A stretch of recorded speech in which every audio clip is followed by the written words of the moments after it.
Welcome to my channel. If you love your true crime dark, a little messy, and proudly queer, you're in the right place. And while you're here, be a dear. Hit that like and subscribe button and share it with someone who also lives through the drama. This is LGBT. Let's get back to talking. I'm Nico. Around here, we tell stories about queer lives. The ones that ended in headlines, or never made it that far.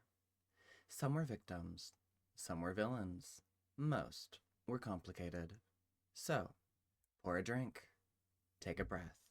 Let's get back to talking.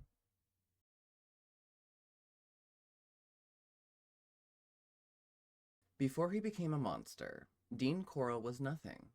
Born in 1939 in Fort Wayne, Indiana, he grew up awkward, quiet, and largely unremarkable. His parents divorced early. He was close to his mother. He struggled socially.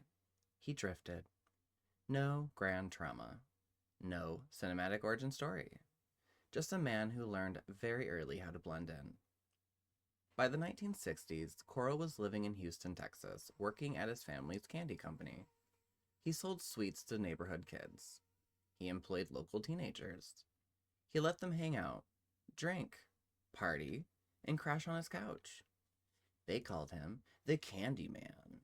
And yes, it's exactly as unsettling as it sounds.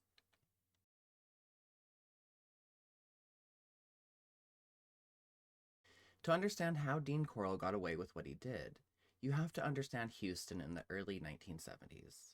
This was a city exploding with growth. Oil money, suburbs, highways, transients. Teen boys disappeared constantly.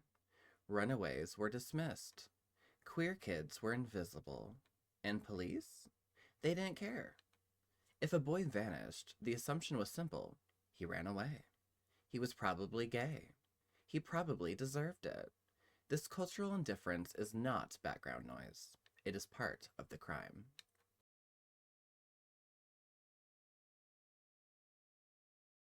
Dean Corll did not act alone. He groomed and manipulated two teenage boys, David Brooks and Elmer Wayne Henley. Both were poor. Both were emotionally neglected. Both wanted approval. And Corll gave it, wrapped in money, alcohol, drugs, and twisted affection. Their job? Lure boys back to Corll's apartments, rental houses, or storage spaces. Sometimes the victims were strangers. Sometimes they were friends. Sometimes they were boys Brooks or Henley had known their entire lives. Take that in for a little bit. That betrayal is one of the most horrifying aspects of this case.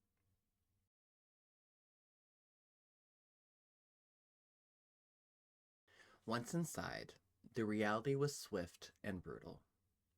Corll restrained his victims to what survivors later described as plywood torture board. Handcuffs, ropes, total control. The assaults were prolonged. The torture was intentional.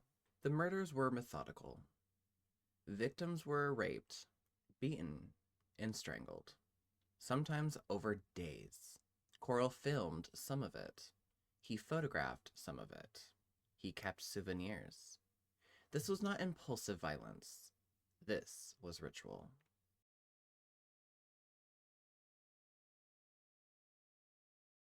Officially, 28 boys are confirmed victims. Unofficially, most investigators believe the number could be much higher, possibly over 40. Bodies were buried in boat sheds, storage units, remote beaches near Galveston. Some victims were never identified. Some families never got answers. Some names were lost entirely, because when a society refuses to value certain lives, their deaths vanish quietly.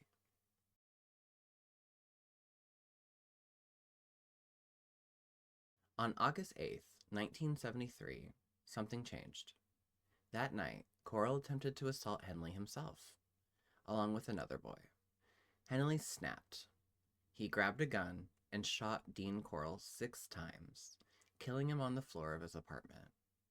No dramatic chase, no police takedown, Just a teenage boy finally realizing the monster he served would never stop. Henley and Brooks were arrested soon after.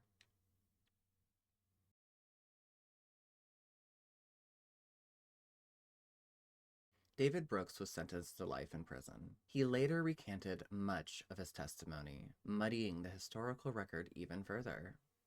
Elmer Wayne Henley was sentenced to multiple life terms. Dean Corll never stood trial, never faced his victims' families, never answered for what he did. And Houston? It quietly moved on.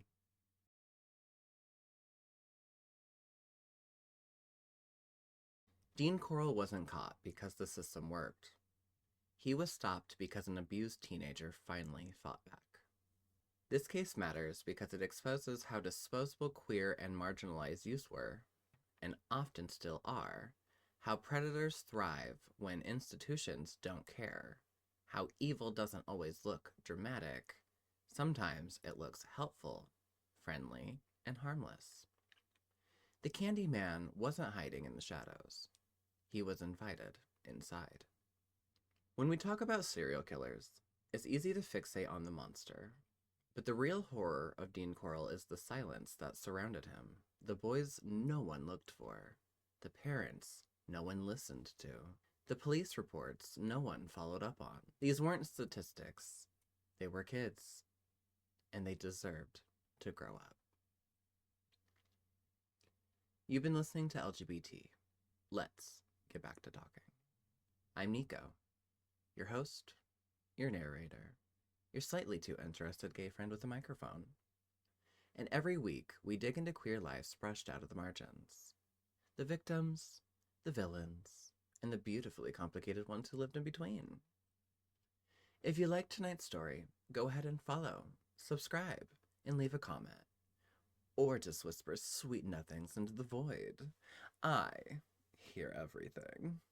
Until next time, pour a drink, take a breath. Let's get back to talking.